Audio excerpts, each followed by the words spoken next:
વનસ્પતિમાં સ્થૂલન એટલે વનસ્પતિના કોષોની દિવાલ પર વધારાના પદાર્થો જમા થવાની પ્રક્રિયા. જ્યારે વનસ્પતિનો વિકાસ થાય છે ત્યારે તેને મજબૂતી અને રક્ષણની જરૂર પડે છે. આ માટે કોષ દિવાલ પર અમુક ખાસ રાસાયણિક પદાર્થોનું પડ ચડે છે, જેને સ્થૂલન કહેવામાં આવે છે. આ પ્રક્રિયા વિશેની મુખ્ય વિગતો નીચે મુજબ છે. સ્થૂલન માટે જવાબદાર પદાર્થો. કોષ દિવાલ પર મુખ્યત્વે નીચેના પદાર્થોનું સ્થૂલન જોવા મળે છે. સેલ્યુલોઝ, જે કોષને પ્રાથમિક મજબૂતી આપે છે. હેમિસેલ્યુલોઝ અને પેક્ટિન, ખાસ કરીને સ્થૂલકણક પેશીમાં જોવા મળે છે. લિગ્નિન, આ સૌથી મજબૂત પદાર્થ છે જે કોષને લાકડા જેવી મજબૂતી આપે છે. દાખલા તરીકે જલવાહક પેશી. સુબેરિન, જે કોષને પાણી માટે અપ્રવેશશીલ બનાવે છે.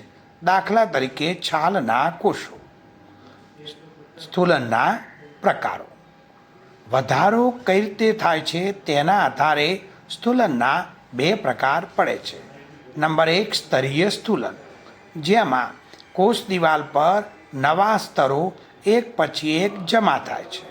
નંબર 2, કણમય સ્થૂલન, જેમાં કોષ દિવાલની મૂળ માળખાની વચ્ચે જ નવા પદાર્થો ગોઠવાય છે. નંબર 3 છે સ્થૂલનનું મહત્ત્વ. એમાં આવે છે યાંત્રિક મજબૂતી.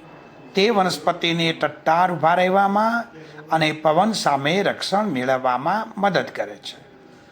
રક્ષણ, જીવાતો અને પર્યાવરણના ફેરફારો સામે રક્ષણ આપે છે. વહન, જલવાહક પેશીમાં લિગ્નિનનું સ્થૂલન હોવાથી પાણીના દબાણ સામે નળીઓ પચકી જતી નથી.